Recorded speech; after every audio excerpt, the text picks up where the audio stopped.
toute une surprise. Vous allez voir, Dieu aura un sens de l'humour assez intéressant. Vous allez comprendre qu'est-ce que je veux dire après que j'ai prié. Ô grand Dieu, Tout-Puissant, Maître incontesté de toutes choses, toi qui es créé à partir de rien, toi qui as donné vie à l'homme et l'homme s'est rebellé contre toi, merci pour ton salut. Merci pour Jésus-Christ. Merci pour ton esprit qui nous a régénérés, qui a ouvert nos yeux pour voir et embrasser la croix ensuite. Merci. C'est toi, Seigneur, c'est de toi, par toi et pour toi que nous sommes ici maintenant, pour te louer, pour adorer, pour entendre ta parole. C'est à cause de toi. Et on ne comprend pas pourquoi, parce qu'on ne t'apporte absolument rien. Tu es celui qui est autosuffisant, qui a toutes choses de lui-même, par lui-même. Et pourtant, tu donnes si librement envers nous, des pécheurs. On te remercie. On te remercie qu'on est en vie, on te remercie qu'on a raison de vivre. Et c'est pas l'argent. C'est pas de réussir, c'est pas la retraite, c'est toi. C'est même dans un sens plus grand que la vie éternelle qui nous attend, c'est toi-même. On a été créés pour t'adorer, créés pour prendre plaisir à t'apprécier, à t'aimer, se réjouir en toi. Et tu as rendu ça possible, tu nous as régénérés par l'œuvre de Christ. Et on est ici pour ça, pour se préparer à ce qui est à venir, pour un avant-goût déjà maintenant. Merci pour ta bonne parole. On peut être certain de la vérité maintenant. On ne t'entombe pas dans le noir. On ne va pas de bouche à oreille pour savoir la vérité. Tu l'as donné, tu l'as écrit, préservé et tu l'as amené dans nos mains aujourd'hui. Merci qu'on peut te connaître à travers ça. Même que ton esprit nous illumine pour pas que ce soit juste un livre, mais la parole de Dieu vivante pour nous. Merci de nous instruire ce matin. Tu connais ce qui est dans le cœur de chacun de mes frères et sœurs. Tu sais qu'est-ce qu'ils ont besoin d'entendre. Et tu sens peut-être répéter un peu des mêmes choses. Comme je peux voir, Seigneur, je te prie de le revenir encore à nos cœurs, de ramener à nos pensées et de nous faire avancer selon ces vérités. Père, garde-nous de juste adorer la vérité sans rien faire, mais être des outils d'art qui agit, qui vit en conséquence de ce que tu dis. On ne veut pas juste bourrer notre connaissance, on veut vivre sans cette transformation de la parole. On a besoin de ton esprit pour faire ça. La force est en Christ, on l'a chanté. Et on s'attend à Jésus-Christ maintenant pour qu'il œuvre en nous selon la vérité. Lui qui est la parole faite chair, on veut qu'il habite en nous plus pleinement. Donc, sois avec le prédicateur dans toutes ses limitations pour amener ta parole, pour purifier ses pensées, pour que ce soit ta vérité qui soit entendue. Et que mes frères et sœurs puissent être vraiment impactés par Dieu ce matin. Et pas par le message étonnant de Martin, mais parce que l'Éternel les a visités par sa parole aujourd'hui. C'est ça notre prière au Éternel. Qu'on prie au nom de Jésus-Christ. Amen. Depuis le début de l'histoire, les gens essaient de découvrir c'est qui l'Antichrist. C'est quoi ça, les 10 cornes, puis la marque de la bête. Quand on regarde l'Église primitive, eux disaient c'est Néron. Son chiffre est vraiment similaire au chiffre de la bête. En plus, c'était le 10e empereur, plus ou moins. Nos frères réformateurs disaient c'est la papauté. Quand on considère qu'ils sont comme ressuscités, on dirait la bête de Rome en étant un empire romain catholique. Et en plus, ils marquent la main et le front d'un centre. Voilà. Et même jusqu'à récemment, il y a environ une centaine d'années, tous les prédicateurs disaient regardez cet homme Adolf Hitler. Il fait la guerre aux saints, les Juifs. Il a rechangé l'Église et s'est fait lui-même Dieu et il conquérit le monde. C'est l'Antichrist. Et bien sûr, tout est basé sur un effort de comprendre un livre vraiment compliqué et imagé de l'Apocalypse. À la place de venir à la place, un texte qui est beaucoup plus simple et qui nous expose la simplicité. Qu'est-ce qui est cet Antichrist? Oui, je sais que juste la semaine passée, notre cher frère a prêché plus ou moins ce même texte. C'est ça que je veux dire que Dieu a un sens de l'humour. Mais bien sûr, nous autres, la différence, c'est qu'on regarde le livre. Donc, on a un contexte qui vient avec, qui nous aide à approcher ce texte différemment. Même que je vais lire le passage, mais je vous rappellerai une chose, au moins deux. Que premièrement, Jean, depuis le début, il est subtilement en train de rappeler à ses lecteurs qu'il y a des faux enseignants parmi eux. Ceux qui disent qu'ils sont en communion avec le Dieu de lumière tout en marchant dans les ténèbres. Ceux qui disent qu'ils sont sans péché, mais qui se séduisent eux-mêmes. Ça, c'est la première chose à noter. La deuxième, comme on l'a vu la dernière fois, c'est qu'il ne faut pas aimer le monde. ni les choses qui sont dans le monde, parce que le monde passe. Je pense que ça vient un peu comme les deux parties de la lunette qu'on doit porter en lisant le texte qui est devant nous, pour mieux le comprendre et l'apprécier. Donc, je vais lire à partir du verset 18 jusqu'à 23, et ensuite on va le décortiquer ensemble. Il dit, « Petits enfants, c'est la dernière heure. Et comme je vous ai appris qu'un antéchrist vient, il y a maintenant plusieurs antéchrists. Par là, nous connaissons que c'est la dernière heure. Ils sont sortis du milieu de nous, mais n'étaient pas des nôtres. Car s'ils étaient des nôtres, ils seraient demeurés avec nous. Mais cela est arrivé, afin qu'il fût manifeste que tous ne sont pas des nôtres. Pour vous, vous avez reçu l'onction de la part de celui qui est saint, et vous avez tous de la connaissance. Je vous ai écrit, non que vous ne connaissiez pas la vérité, et parce que vous la connaissez, et parce qu'aucun mensonge ne vient de la vérité. Qui est menteur, sinon celui qui nie que Jésus est le Christ? Celui-là est l'Antéchrist, qui nie le Père et le Fils. Quiconque nie le Fils n'a non plus le Père. Quiconque confesse le Fils a aussi le Père. Ils ont arrêté ici. Tout de suite en partant, on voit que Jean veut ramener les regards, la concentration de ses lecteurs sur un nouveau point. Il va justement dire « petits enfants ». C'est ce terme d'affection, de tendresse envers ses lecteurs. Lui, l'âgé. Lui, cet homme qui a entre 70 à 90 ans à ce point-ci. Ça fait 60 ans que l'Église existe, il est là depuis le début. Il peut vraiment dire « vous êtes des petits enfants ». Et à chaque fois qu'il l'a utilisé, depuis le début du chapitre 2, il l'utilise pour ramener les regards sur un nouveau point. Même si c'est vraiment un livre, un épître, un message, il y a plusieurs sous-points. C'est un vrai prédicateur. Il y a plein de sous-points. C'est un peu comme une chaîne à plusieurs maillons. Chaque maillon est important. Tu le brises, tu brises la chaîne au complet. Mais c'est chacun un maillon. Et c'est ça qui arrive ici. En disant petits enfants, il est en train de dire, je vais vous parler d'autre chose. Je viens de vous dire qu'il ne faut pas aimer le monde. Les choses sont dans le monde parce que le monde passe. Et là, il ajoute, c'est la dernière heure. Et là, on voit à quel point il commence et il termine le verset avec cette même notion-là. C'est la dernière heure. Mais que le verset 18 va être utilisé pour prouver que c'est la dernière heure. Ça m'intéresse, ça m'est important pour lui, n'est-ce pas? Qu'il veut leur prouver c'est la dernière heure. Qui nous amène deux questions. C'est quoi la dernière heure? Et pourquoi c'est tellement important qu'ils comprennent ça? Je sais qu'il y a beaucoup de développement à faire vers cette simple expression « c'est la dernière heure ». J'ai lu énormément de commentaires, ils passent beaucoup de temps à essayer d'expliquer c'est quoi la dernière heure. Moi, je suis très simple. Jean, ce même homme, a aussi écrit l'Évangile de Jean. Et dans l'Évangile de Jean, il partage les paroles du Seigneur Jésus. Jésus a simplement dit, lorsqu'il parlait avec justement la femme samaritaine, « Mais l'heure vient, elle est déjà venue, où les vrais adorateurs adoreront le Père en esprit et en vérité. Quels sont là les adorateurs que le Père demande?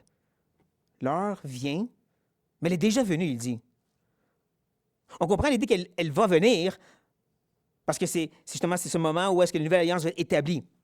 Ce n'est pas encore arrivé. Mais en même temps, il dit l'heure est déjà venue parce qu'il est incarné.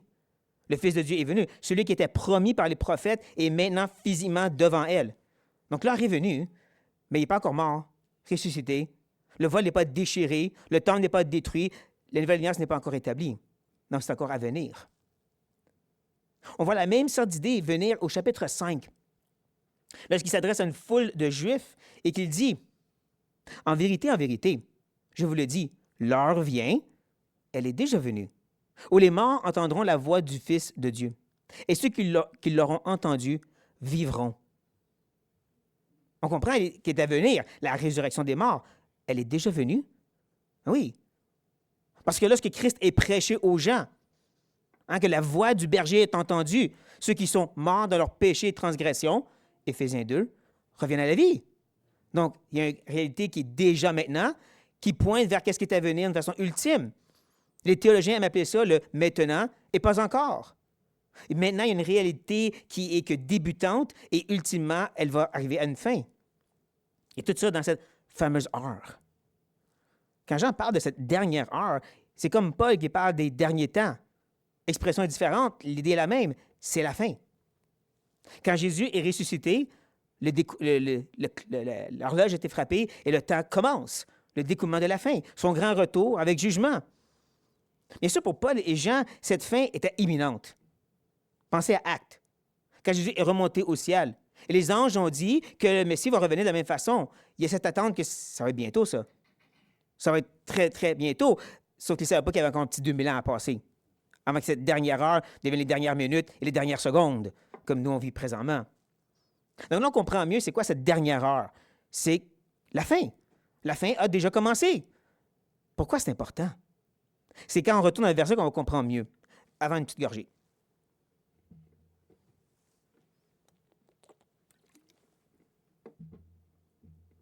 Quand on revient à notre verset, on voit qu'il va continuer à expliquer. Et comme vous avez appris qu'un antéchrist vient, le pas encore, qu'on a déjà mentionné, il y a un être ultime qui est à venir, qui est cet anté ou antichrist. Il est contre Jésus. Il dit, vous avez appris. Comprenez, le livre d'Apocalypse n'existe pas encore. Comment ils l'ont appris? Jésus en a parlé certainement, mais Paul aussi. À ce point-ci de l'histoire, les écrits de Paul se promènent dans les églises. On a déjà un certain canon qui est véhiculé d'église en église. On sait qu'est-ce qui se passe. Paul lui a dit ceci aux Thessaloniciens. Que personne ne vous séduise d'aucune manière, car il faut que l'apostasie soit arrivée auparavant, et qu'on ait vu paraître l'homme du péché, le fils de la perdition, l'adversaire qui s'élève au-dessus de tout ce qu'on appelle Dieu, ou de ce qu'on adore, jusqu'à s'asseoir dans le temple de Dieu, se proclamant lui-même Dieu. Et je sais que de nos jours, il y a beaucoup qui se concentrent sur le temple de Dieu. Il va y avoir un troisième temple, faites attention! Bien, c'est de négliger que tout le but, c'est de dire que cet être veut se mettre au-dessus de Dieu. Veut se mettre à la place de Dieu. C'est ça l'idée. C'est ça qui est important. Donc, cet antichrist, ce qu'il veut, c'est être à la place de Dieu. Pas pour rien qu'on l'appelle aussi antichrist. Il veut être au-dessus d'eux, il veut être meilleur qu'eux, il veut écraser Christ, Dieu. Ça, c'est la première façon qu'on peut comprendre qui est cet antichrist. C'est qu'est-ce qu'eux avaient appris aussi, les gens à qui Jean écrit. Mais il ajoute aussi ceci. L'apparition de cet impie se fera par la puissance de Satan, avec toutes sortes de miracles, de signes et de prodiges mensongers, avec toutes les séductions de l'iniquité, pour ceux qui périssent, parce qu'ils n'ont pas reçu l'amour de la vérité pour être sauvés. On comprend même pourquoi il est contre Dieu. Il est envoyé par Satan lui-même, lui qui, dès le début, a voulu être contre Dieu.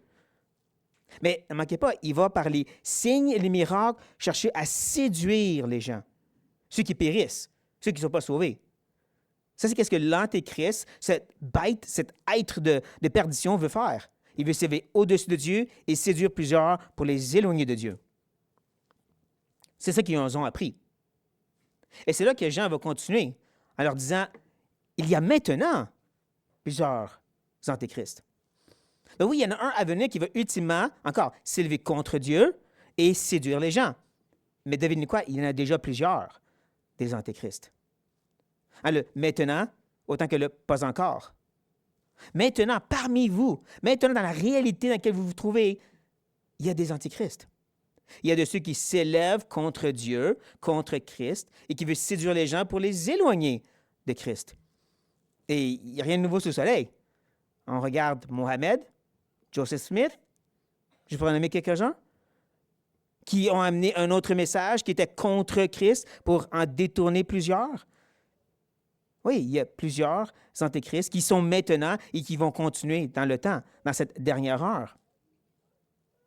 Maintenant, il leur dit que ceci est important et que c'est ceci qui prouve, par là. Voilà la preuve, nous connaissons que c'est la dernière heure. Prenez note de le mot connaissance. Vous allez voir à quel point que cette idée de connaissance, de savoir, d'instruction va être un peu comme les fils conducteurs pour chacun des versets qu'on va regarder. Des fois, c'est le mot, des fois, c'est juste l'idée, mais le fait de connaître, de savoir, c'est un peu comme les nénuphars qu'on va sauter d'un à l'autre pour se rendre au bord de l'eau. On est une grenouille, on ne tombe pas, c'est correct. Mais là, on a vu la preuve que c'est la dernière heure, c'est à cause qu'il y a déjà des précurseurs à cet antéchrist. Et c'est pour ça que c'est important aussi de noter que c'est la dernière heure. Il y a déjà un effort pour séduire le peuple de Dieu, séduire les gens autour d'eux pour les détourner de Dieu. C'est ça l'avertissement qu'il veut leur donner. C'est important pour eux parce que c'est déjà en train d'arriver. C'est pas à la fin. C'est pas quand lui là, va venir. Avant ça, on est correct. Jean dit non, c'est déjà en train d'arriver parce que c'est, au pluriel, Antichrist. Et c'est là qu'il va dire « il ». C'est qui le « il » ? Deux possibilités. Il fait toujours référence aux antichrists ou il parle d'un autre groupe totalement différent. Surtout qu'il va dire qu'ils sont sortis du milieu de nous. Maintenant, première possibilité. Les antichrists, c'est les faux enseignants. Et ils sont sortis du milieu de nous dans le sens des autres enseignants. Ils faisaient assemblant d'être envoyés de Jésus, assemblant d'être comme nous les apôtres, mais ils n'étaient pas des nôtres. Il y a une difficulté avec ceci, c'est que Jean, à travers son épître, il n'utilise pas le « nous » pour faire référence aux enseignants, mais à toute la communauté de chrétiens. Dès le début, il parlait vraiment de « nous » dans le sens tous les croyants. Donc, ce n'est pas les faux enseignants. Une autre possibilité, tu as les antichrists d'un bord, puis tu as ceux qui étaient dans les églises, qui sont fait séduire. Ce seraient eux les « ils » à qui il fait référence. Mais je ne crois pas que ça marche avec le reste du texte. Je vais vous montrer pourquoi. Montrer pourquoi que je pense la dernière option. Oui, les antichrists, c'est à eux qui fait référence, mais ce n'est pas juste des faux enseignants, c'est tous faux croyants. C'est tous ceux qui font partie de cette séduction et qui se détournent aussi du Seigneur. Il continue à expliquer que, j'aurais expliqué, ils sont sortis du milieu de nous. Comme j'ai dit, cette communauté, cet aspect intime de fraternité, c'est plus que juste quitter l'Église locale. Quand il parle de milieu de nous, c'est plus que juste qu'ils ont arrêté d'aller à l'Église. Ils ont vraiment abandonné la foi. Ils ont fait cette apostasie. Ils ont rejeté la vérité. Je dis ceci parce qu'il ajoute, mais ils n'étaient pas des nôtres. Ce n'étaient pas des gens qui étaient régénérés, nés de nouveau, croyant en Jésus-Christ. Ils sont quittés du milieu de nous parce qu'ils n'étaient pas comme nous. Donc encore, cette idée, justement, ils ont apostasié. Ils ont abandonné la foi. Ils ont rejeté la vérité de Christ. C'est drôle parce que Pierre, dans 2 Pierre chapitre 2, et Jude parlent de personnes comme ça, qui vont dire « Le Maître Jésus, il m'a sauvé », mais qu'ultimement, ils témoignent que non, ils ne le sont pas. Ils ne sont pas de ces croyants-là. Ils sont aussi de ces apostats. Voici que Jean parle de la même idée. Ils n'étaient pas des nôtres. Ils ne sont pas de ceux qui sont vraiment nés de nouveau. Et il peut dire ceci. Je peux vous le prouver, car s'ils eussent été des nôtres, ils seraient demeurés avec nous. Encore, plus que juste, ils restaient à l'Église. C'est plus que ça. Ils restaient dans la communauté des croyants. Ne manquez pas l'expression « demeurer ». Rappelez-vous ce que Jésus a dit dans Jean 15. « Demeurez en moi pour porter du fruit. Sinon, vous allez jeter dans le feu. » On comprend que demeurer en lui, ce n'est pas seulement avoir de la communion avec Jésus, avec votre culte personnel, pour dire un terme chrétien. Non, c'est vraiment l'idée de se confier, de mettre toute notre espérance dans la vie, la mort et la résurrection de Christ. C'est ça de demeurer en lui. Comme ça, lui demeure en nous. C'est d'être sauvé. Donc encore, ils n'ont pas demeuré. Ils n'ont pas resté dans la vérité de Christ. Ils n'ont pas stasié. C'est comme ça qu'ils peuvent vraiment prouver, démontrer qu'ils n'étaient pas des nôtres parce qu'ils n'ont pas resté. Je reprendrai ici l'image que Paul utilise dans Romains, l'arbre. L'arbre dont les branches naturelles, les Juifs, en grande partie, ont été détachées. Et les branches sauvages, les gentils comme nous, ont été greffées par Dieu. Oui, il appelle de persévérer dans la bonté de Dieu. La bonté qui est vue en Christ. Car c'est un œuvre de Dieu, quand il nous prend dans sa main, nul ne peut nous ravir. Donc encore, la preuve qu'ils ne sont vraiment pas des nôtres, c'est qu'ils n'ont pas resté. Parce que ceux qui sont de Dieu vont demeurer. Ceux qui sont régénérés ne peuvent pas se dégénérer, parce que c'est un œuvre de l'Esprit. Donc encore, je dis, il parle des gens qui ont vraiment abandonné la foi, qui ont vraiment rejeté Christ, comme fait l'Antichrist. Ils ont été séduits et détournés de la vérité, comme l'Esprit d'Antéchrist fait. il va ajouter que cela est arrivé afin qu'il y a un but à ce qui s'est passé. Il y a une raison que Dieu a agi, c'est que ça fut manifeste que tous ne sont pas des nôtres. Ce qui est arrivé dans l'Église, où que des faux enseignants sont arrivés, des gens ont cru ces enseignants et ont quitté, ont abandonné la foi, ont dit « je veux rien savoir de Jésus », il y a une meilleure façon de se rendre à Dieu. La raison, c'est pour témoigner, pour montrer aux gens de l'Église, ce n'est pas tous des nôtres. Comme Jésus l'a dit, il y a de l'ivraie parmi nous. Ça fait penser un petit peu à la parabole des 4 terres. Je suis sûr que vous la connaissez, oui? Il y a une personne qui la connaît, c'est bon.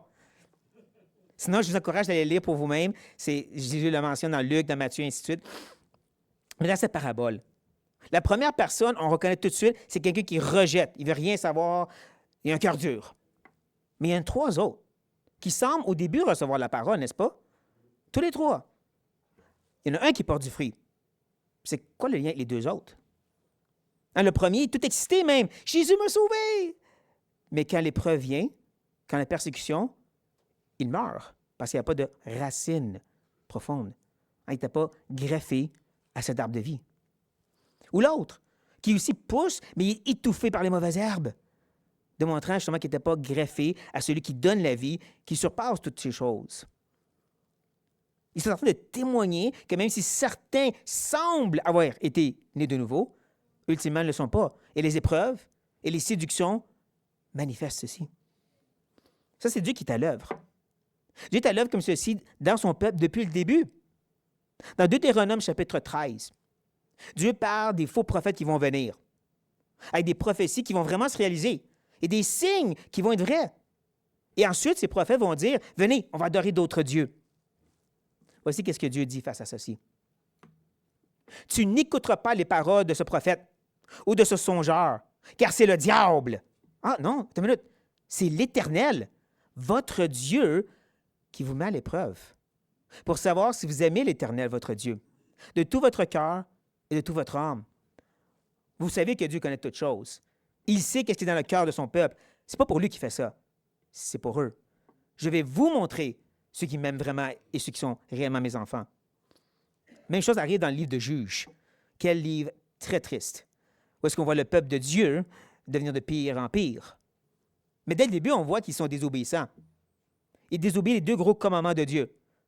Vous allez éliminer les nations et détruire leurs idoles. Il ne fait ni un ni l'autre. Voici ce que Dieu dit en retour. J'ai dit alors, je ne les chasserai point devant vous, mais ils seront à vos côtés et leur Dieu vous seront un piège. Ça semble méchant, ça. Mais Dieu explique ensuite. Je ne chasserai plus devant eux aucun des nations que Josué laissa quand il mourut. C'est ainsi, voici le but, que je mettrai par elle Israël à l'épreuve, pour savoir, pour manifester, pour démontrer s'ils prendront garde ou non de suivre la voie de l'Éternel, comme leurs pères y ont pris garde. Je veux montrer ceux qui m'appartiennent et ceux qui ne m'appartiennent pas. Comme je dis, depuis le début, Dieu fait ça. N'est-ce pas nouveau qu'il le ferait aussi avec son Église? Car, comme je dis, il parle de la même façon. Comment Dieu expose ceux qui ne sont pas vraiment les siens. Donc, voici que Jean est en train de nous montrer qu'il y a un but de ce qui s'est passé dans ces églises-là. Ce qui semble triste est un œuvre de Dieu pour exposer ceux qui ne lui appartenaient pas. Et comme j'essaie de mentionner, ça va être un lien, non pas qu'il y ait des antichrists à part, c'était aussi des antichrists. Aussi de ceux qui rejettent le Seigneur, rejettent Dieu et qui suivent la séduction. Et c'est là qu'il va se tourner vers les gens à qui il écrit. Qui va dire, pour vous. OK, je vous ai parlé d'2 autres, et ce serait tentant de dire, oh, eux autres. Mais pour vous, là, vous avez reçu l'onction. C'est quoi l'onction? Bonne question, Guy. Merci de l'avoir posée. Vous savez sûrement un peu l'Ancien Testament. Lorsqu'un prêtre ou un prophète ou un roi était établi comme dirigeant, on loignait d'huile. Ça représentait le fait qu'il était mis à part pour cette œuvre, mais aussi que l'Esprit allait être avec lui pour cette œuvre. C'est l'idée de oindre, de l'onction. Je ne crois pas que c'est littéralement, physiquement, ils ont mis de l'huile sur eux autres, mais qu'ils avaient cette onction qui est l'Esprit. Et ne manquez pas, il dit, vous avez, et l'idée, c'est vraiment tous reçu l'Esprit. Pourquoi c'est important? Parce qu'il y a des faux enseignants qui disent, nous, on a une onction spéciale. Nous, on a des révélations qui viennent d'en haut plus grandes que celles de Jean. Il n'y a rien de nouveau sous le soleil, hein? De nos jours, on a des gens qui se présentent comme des apôtres et des prophètes, qui ont des messages que personne d'autre a. On a une onction plus grande que la vôtre. Écoutez-nous. Vous avez tous, sans exception, au même niveau, cette onction. Vous l'avez, l'Esprit, déjà. N'écoutez personne qui dit « Moi, j'ai un esprit plus grand, donc je ne t'écoute pas. » Parce que nous avons tous ce même esprit, qui est donné, bien sûr, de la part de celui qui est saint, celui qui est à part. C'est un rappel que l'onction, comme j'ai dit, c'était pour dire que cette personne était mise à part. Eux ont quitté. Allez pas courir après eux. Ils ont témoigné qu'ils ne veulent rien savoir de la foi. C'est pour ça que j'ai dit c'est plus que juste des gens qui quittent l'Église. Ça, oui, des fois, on veut aller les chercher pour les aider. C'est pas ça qu'on parle. On parle des gens qui ne veulent rien savoir de Christ, qui ont endurci leur cœur et qui disent « Je ne veux pas savoir ton Jésus. » Vous êtes à part de ça, vous autres. Vous venez du Dieu qui est à part. Vous avez cette onction, cet esprit qui vient du Dieu qui est saint, saint, saint. Celui qui n'est pas comme les autres. Vous faites partie de lui maintenant. Ça donne quoi l'onction? Encore une bonne question, Guy. Merci d'en poser comme ça. Est-ce que l'onction va me donner de faire des miracles, de parler en langue? Autrement, Jean va nous le dire. Et vous avez tous de la connaissance. On fait le lien. Vous avez l'onction. Qu'est-ce que l'onction a fait? Vous a donné de la connaissance. C'est ça le but. Quand Jésus a dit à ses disciples, les apôtres, pour être précis, dans le discours de la chambre haute, que l'Esprit va venir. Autrement, il n'a pas dit vous allez avoir des dons, faire des miracles. Il a dit l'Esprit va venir, il va vous rappeler tout ce que je vous ai enseigné. Il va vous dire toute autre chose. C'est ça, le travail principal de l'Esprit. Nous enseigner la connaissance. Encore, il ne faut pas à moi. Jésus lui-même l'a dit. Vous avez, et il ne le manquait pas, hein, tous cette connaissance. Parce qu'encore, ces hommes se levaient disant, nous, on a une connaissance plus spéciale. Notre connaissance est différente. Jean dit non, vous l'avez tous la même connaissance, qui vient de le même esprit, qui vient du même Dieu. C'est tout pour tout le monde, pas juste pour certains élus très spéciaux. Vous l'avez tous. Elle se trouve où, cette connaissance? Je vous écris. Oui, Jean est en train de parler, mais il y a des liens à faire ici dans ce qu'il dit. Si je recule un instant, vous voyez, vous avez l'onction, vous avez l'esprit. L'esprit a fait quoi? Donner la connaissance. Et là, Jean, il parle du fait qu'il a écrit. Faites le lien. Vous avez l'esprit vous donne la connaissance vient de ce qui est écrit. C'est dur de ne pas faire le lien ici. L'esprit, ce qu'il fait, c'est vous illumine selon la révélation déjà donnée. C'est une expression que Jean a déjà utilisée quand il les a bombardés de vérité. Et Drummond, il va le faire de la même façon ici. Un petit pause avant.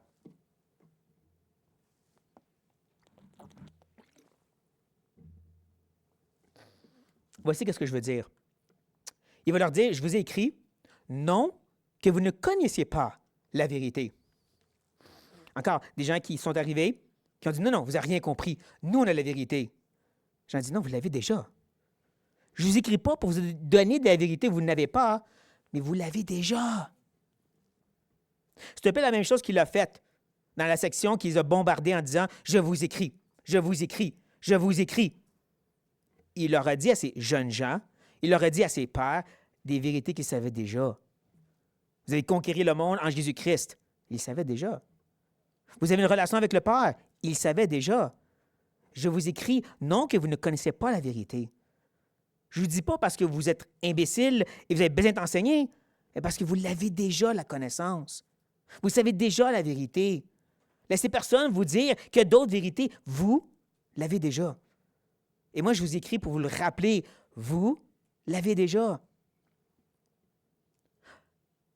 Ce qui est intéressant dans le grec, c'est qu'on peut parler de la vérité sans le pronom, qui veut dire la vérité en général. Sauf que Jean prend le temps de marquer la vérité. Et dans le grec, quand tu mets la, c'est comme si tu fais un L majuscule, cette vérité qui est au-dessus d'autres vérités. Il y a une vérité ici qui est particulière que Jean veut mentionner. Gardez ça en tête. Vous mettez-la dans votre poche, parce qu'on va y revenir. Jean va dire justement, non que vous ne connaissez pas la vérité, mais parce que vous la connaissez.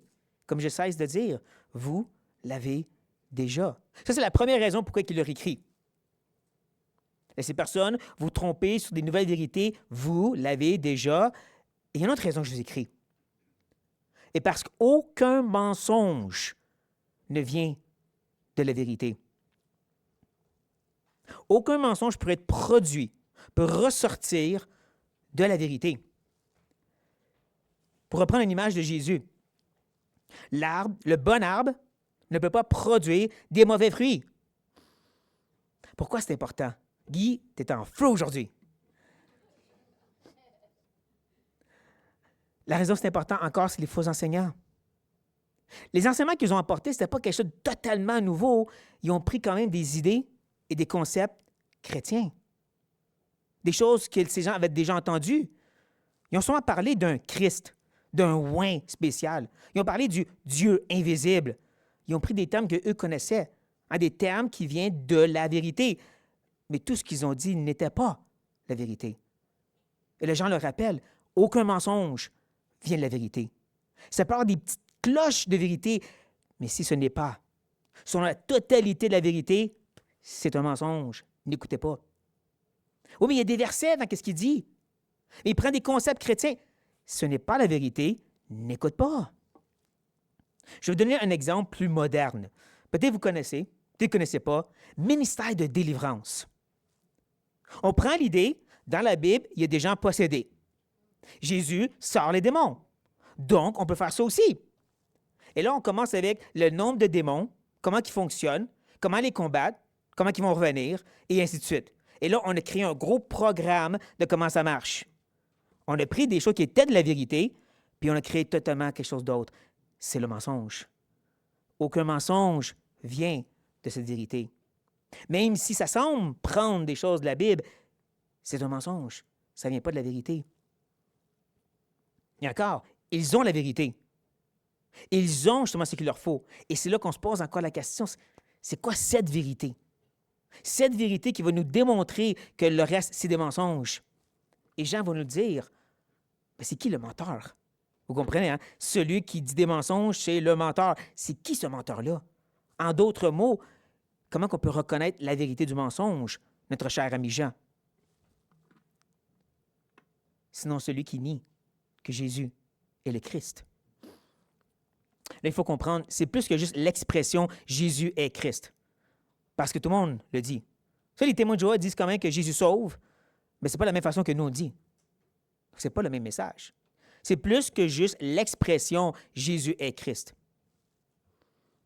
On comprend que de reconnaître Jésus est le Christ, celui promis et prophétisé dans l'Ancien Testament. Celui qui est Dieu fait chair. Celui qui est homme et Dieu, le seul médiateur entre Dieu et les hommes. Celui qui est le seul chemin qui mène au Père. Celui qui, sa mort expiatoire, efface tout péché.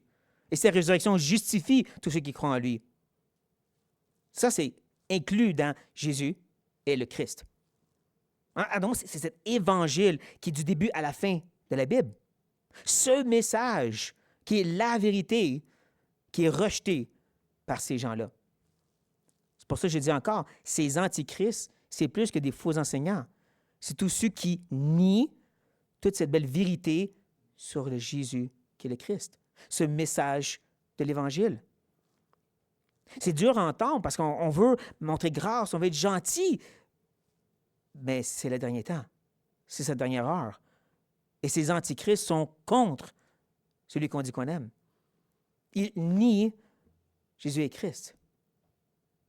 Et c'est justement là que Jean va nous dire, celui-là est l'antichrist. C'est lui qui a cette attitude, cet esprit d'antichrist. C'est celui qui nie le Père et le Fils. Comme j'ai dit, ce n'est pas juste des faux enseignants, c'est tous ceux qui rejettent cette vérité qui est dans la parole. Cette vérité de qui est Dieu et qu'est-ce que Christ est venu faire. De rejeter tout ça, c'est anti-Christ. C'est Dieu qui le dit. C'est Jean sur l'inspiration qui le dit.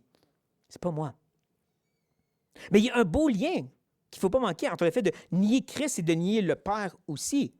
Parce qu'encore, les Mormons, les musulmans, ils vont tous dire, oui, on croit en Jésus, puis on croit aussi en Dieu, mais ce n'est pas le même Jésus que nous.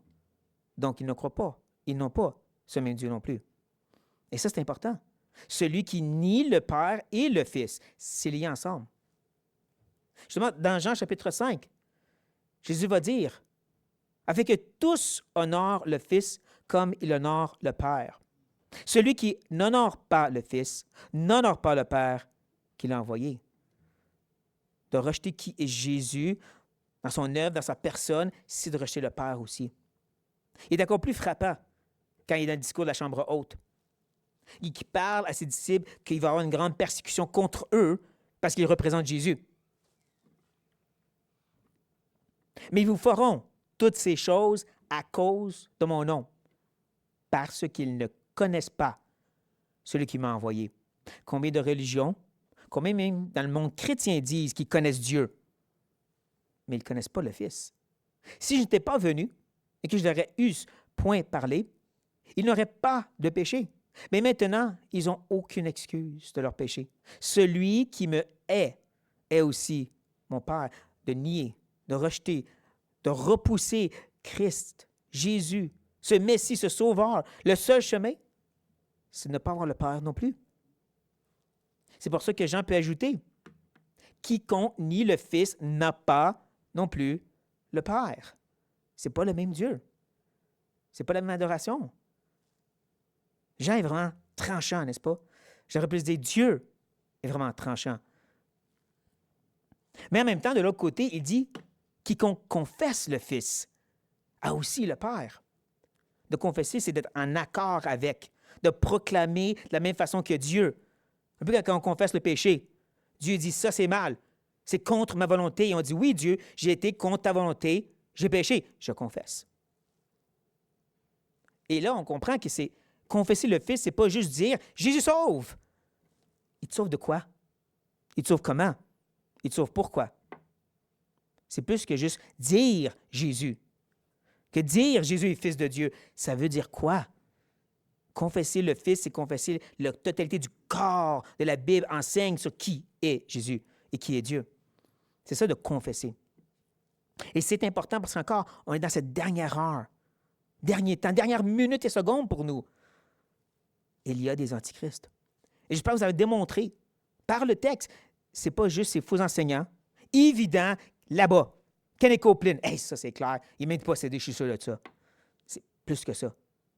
Parce qu'il est tentant de se refouler sur nous-mêmes et de dire, au moins on n'est pas là, nous autres. Non, c'est pour nous aussi, parce qu'ils étaient parmi eux. Ils faisaient partie du groupe, mais ils n'étaient pas des nôtres. Je sais que je m'adresse à une église réformée baptiste, qui ont vraiment un bon corps d'enseignement et de théologie. Amen pour ça. Rappelez-vous à qui Jean s'adresse.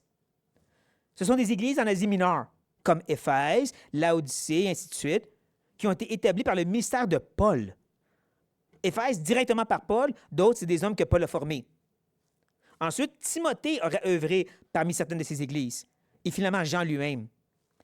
S'il y a des églises qui ont été bien enseignées, c'est eux autres.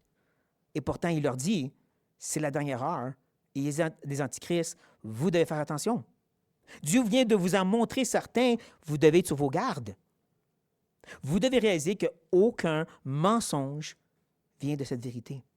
Ces vérités que je vous ai données, aucun mensonge peut en ressortir.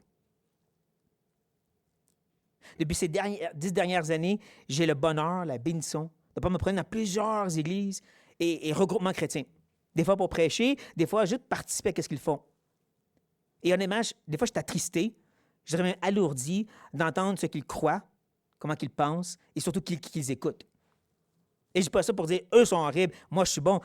C'est parce qu'aucun mensonge vient de la vérité. Ça, je dirais, c'est l'enseignement principal qu'il veut donner dans ce texte. C'est l'avertissement qu'il veut donner à ses lecteurs. Soyez sur vos gardes.